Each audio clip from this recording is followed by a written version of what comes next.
Hello po sa inyong lahat.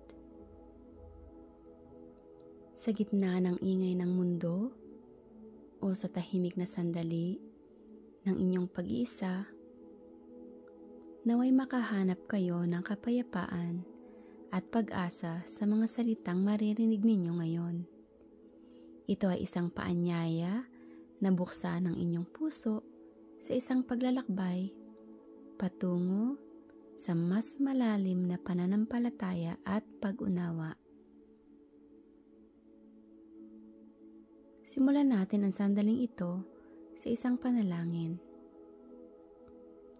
Hayaan nating ang ating mga puso ay magsalita sa Kanya na lumikha sa atin at nagmamahal sa atin ng walang hanggan.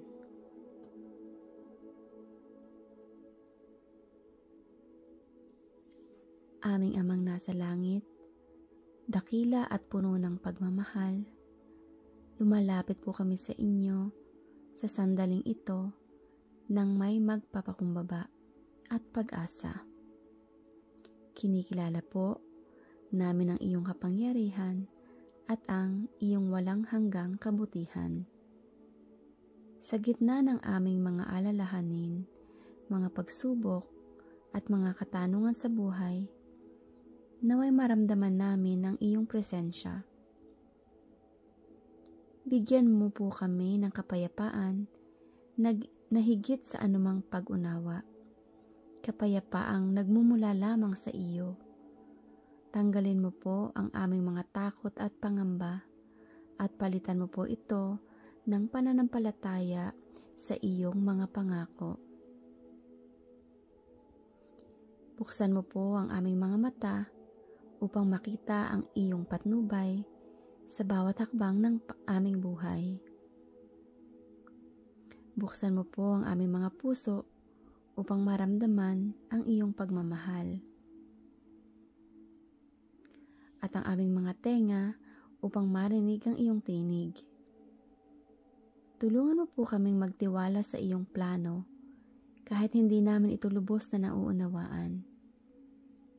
Bigyan mo po kami ng lakas na sumunod sa iyong mga utos at magmahal sa aming kapwa gaya ng pagmamahal mo sa amin. Gabayan mo po kami, Panginoon, upang mamuhay ng karapat-dapat sa iyong presensya. Salamat po sa iyong walang sawang pagmamahal, sa iyong biyaya at sa iyong kapatawaran. Sa ngalan po ng iyong anak, ang aming Panginoong Hesukristo. Amen.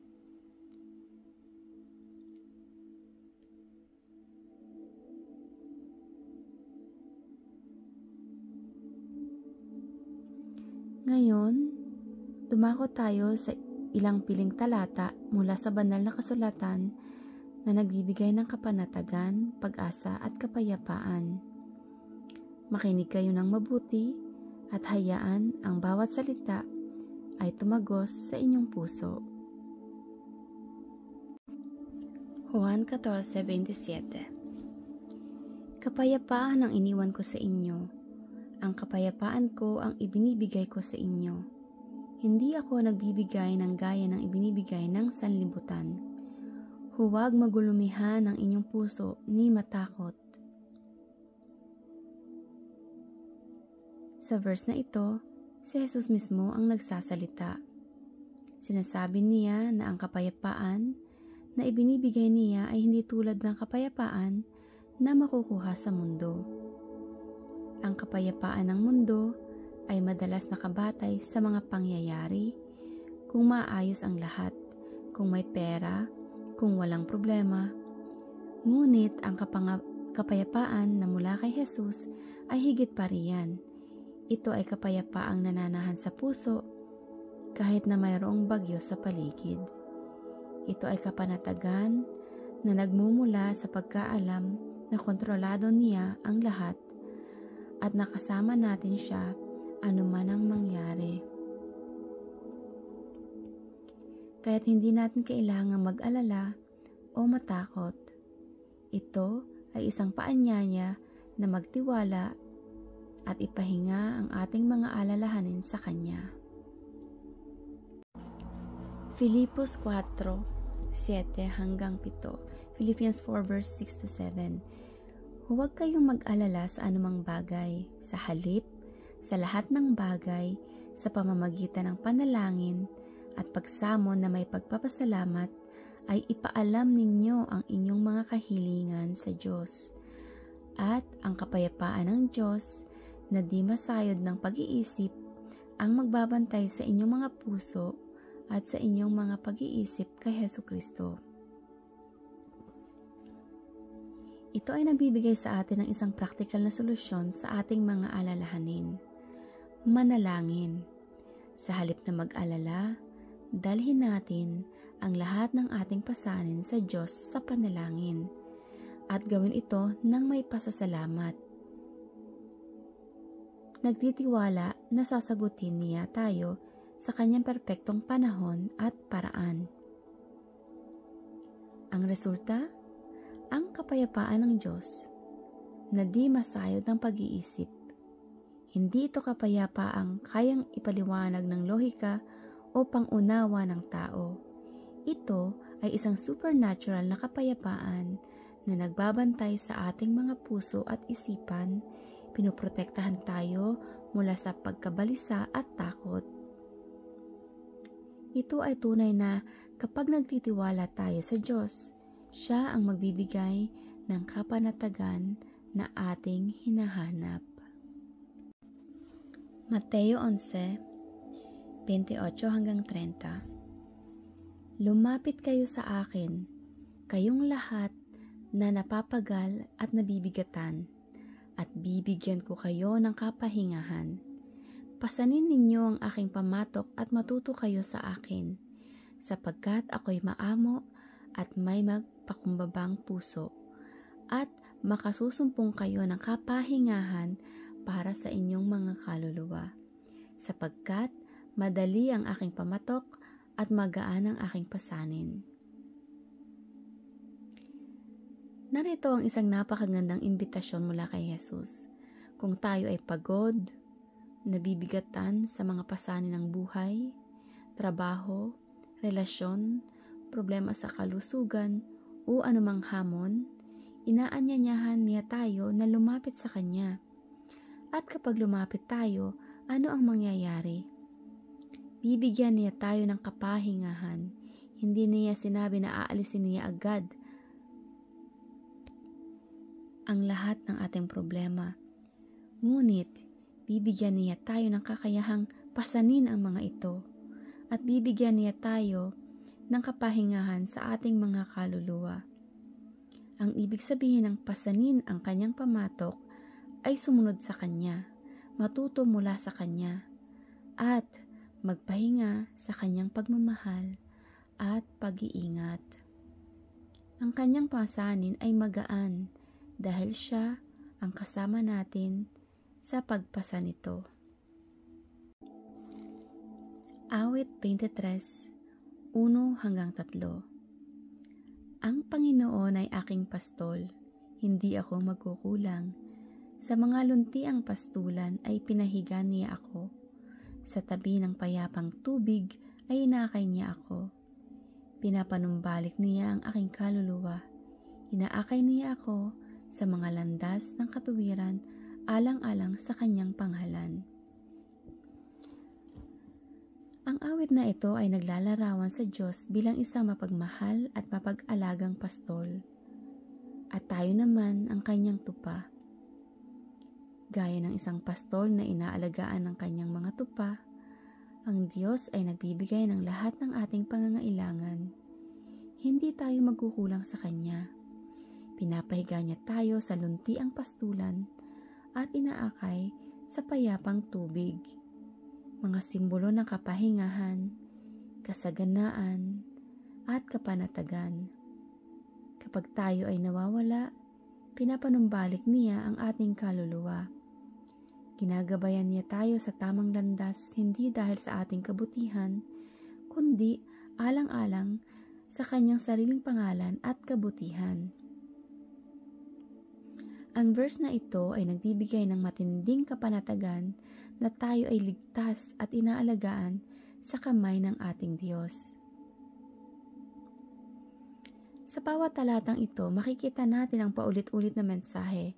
Ang Diyos ay nagbibigay ng kapayapaan, kapahingahan, at kapanatagan. Hindi lang ito pangako para sa hinaharap, kundi isang katotohanan na maaari nating maranasan ngayon. Bakit mahalaga ang maniwala at sumunod sa Diyos? Siguro ay naitanong ninyo, bakit ko kailangang maniwala at sumunod sa Diyos?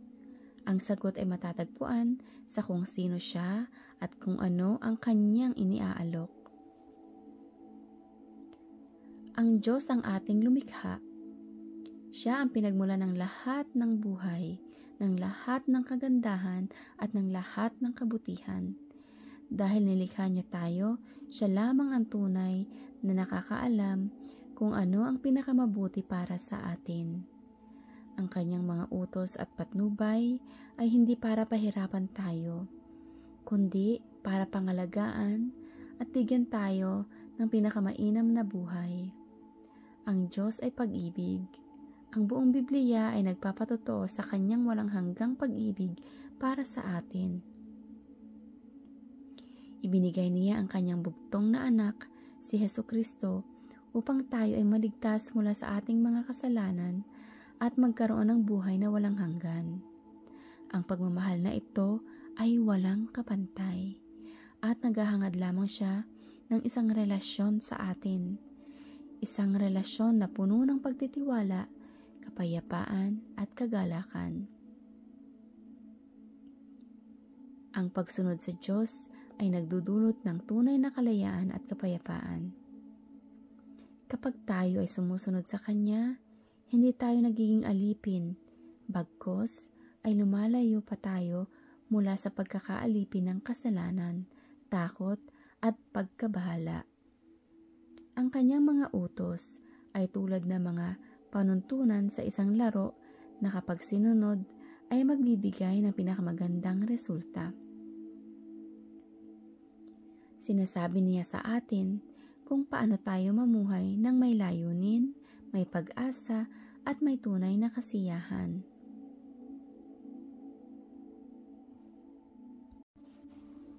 Lahat tayo ay humaharap sa mga problema.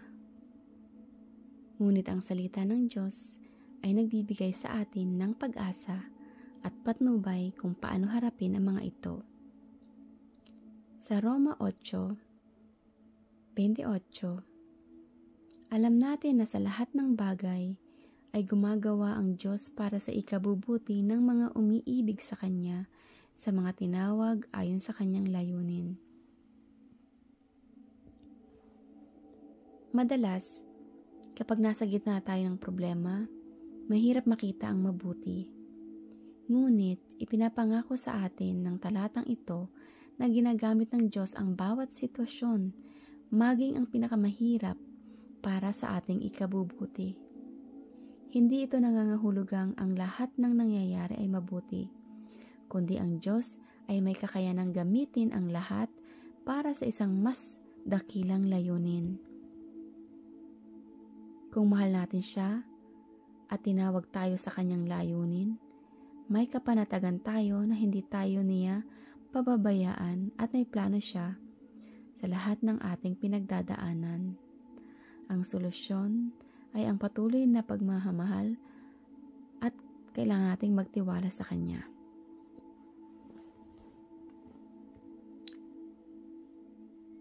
Sa Isaías 41:10, huwag kang matakot, sapagkat ako'y sumasa iyo. Huwag kang mangamba, sapagkat ako ang iyong Diyos. Palalakasin kita at tutulungan. Aalalayan kita ng aking kanang kamay na matuwid. Sa harap ng takot at pangamba na dulot ng mga problema, ang Diyos ay nagbibigay sa atin ng napakalinaw na katiyakan. Hindi tayo nag-iisa. Siya ang ating Diyos at siya ay kasama natin. Hindi lang siya kasama natin, kundi siya rin ang ating nagbibigay lakas, tumutulong at sumusuporta. Ang kanyang kanang kamay na matuwid ay sumisimbolo sa kanyang kapangyarihan at katuwiran. Ano man ang problema, ang solusyon ay ang manatili sa kanyang presensya at hayaan siyang gumanap sa ating buhay.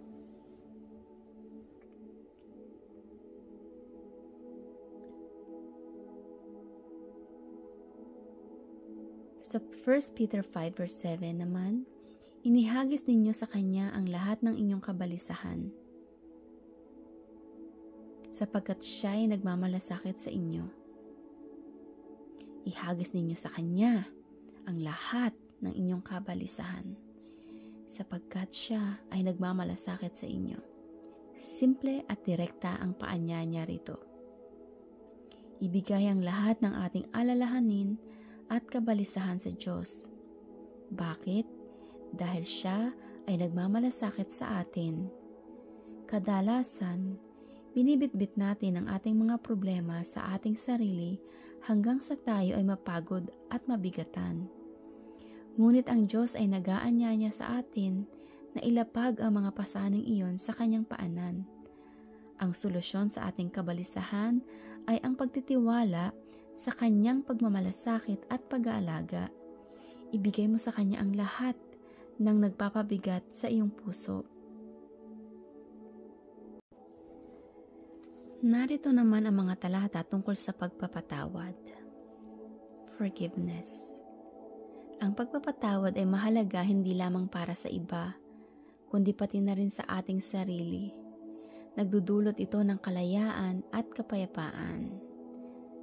Sa Mateo 6:14-15, sapagkat kung pinapatawad ninyo ang kanilang mga kasalanan sa mga tao, patatawarin din kayo ng inyong amang nasa langit. Ngunit kung hindi ninyo patatawarin ang mga tao, hindi rin patatawarin ng inyong ama ang inyong mga kasalanan. Malinaw ang turo ni Jesus dito, ang ating pagtanggap ng kapatawaran ng Diyos ay konektado sa ating pagpapatawad sa iba. Hindi ito nangangahulugang kailangan nating kumita ng kapatawaran. Sa halip, ito ay nagpapakita ng kalagayan ng ating puso. Kung tayo ay nagtatago ng sama ng loob at hindi nagpapatawad, paano natin matatanggap ang kapatawaran ng Diyos? Ang solusyon sa bigat ng sama ng loob ay ang pagpapatawad. Ito ay isang desisyon na palayain ang ating sarili mula sa pagiging biktima ng galit at bitterness.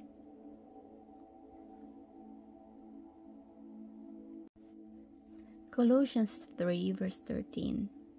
Magtiisan kayo sa isa't isa at magpatawad kayo sa isa't isa, kung ang sino man ay may reklamo laban sa kapwa.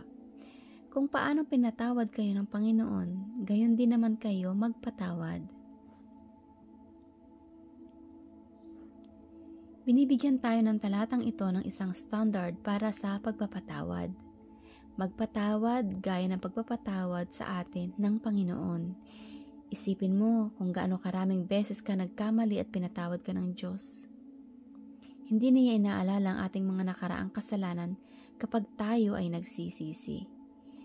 Dapat din tayong maging handa na magpatawad sa iba kahit mahirap.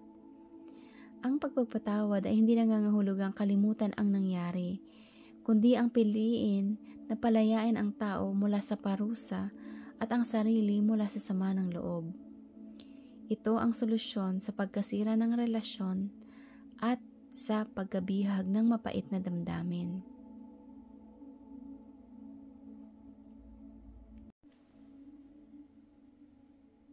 Narito naman ang mga verses tungkol sa pag-aalinlangan sa pananampalataya at bakit dapat tayo manampalataya.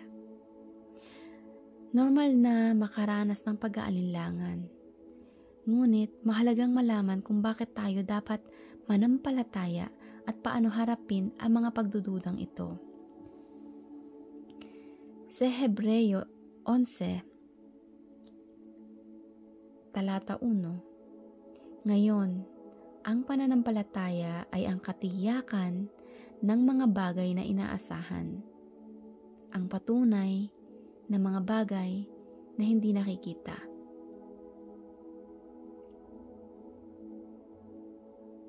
Ang pananampalataya ay hindi basta bulag na paniniwala. Ito ay katiyakan at patunay. Bagamat hindi natin nakikita ang Diyos ng pisikal, nakikita natin ang Kanyang mga gawa. Nararanasan natin ang Kanyang pagmamahal.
Pagdududa ay maaaring maging isang stepping stone sa mas malalim na pananampalataya.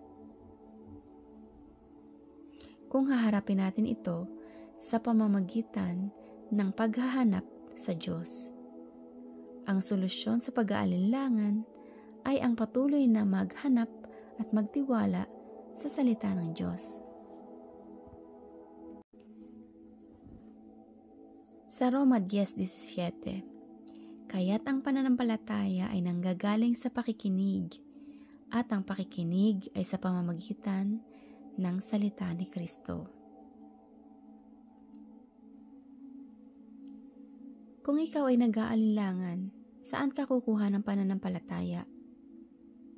Ayon sa talatang ito, ang pananampalataya ay dumarating kapag nakikinig tayo sa salita ng Diyos. Habang patuloy kang nakikinig, nagbabasa at nagmumuni-muni sa Biblia, lalong titibay ang iyong pananampalataya. Ang salita ng Diyos ay buhay at makapangyarihan. Ito ang pundasyon na magpapatatag sa atin sa gitna ng anumang pagdududa. Ang bawat talatang ito ay nagpapatunay na ang Diyos ay kasama natin sa bawat yugto ng ating buhay, sa ating mga problema, sa ating pagpapatawad, at maging sa ating mga pag-aalinlangan. Siya ang sagot sa lahat ng ating pangangailangan. Siguro ay naitanong ninyo, bakit ko kailangang maniwala at sumunod sa Diyos? Ang sagot ay matatagpuan sa kung sino siya at kung ano ang kanyang iniaalok. Ang Diyos ang ating lumikha. Siya ang pinagmula ng lahat ng buhay, ng lahat ng kagandahan at ng lahat ng kabutihan. Dahil nilikha niya tayo, siya lamang ang tunay na nakakaalam kung ano ang pinakamabuti para sa atin. Ang kanyang mga utos at matnubay ay hindi para pahirapan tayo, kundi para pangalagaan at bigyan tayo ng pinakamainam na buhay.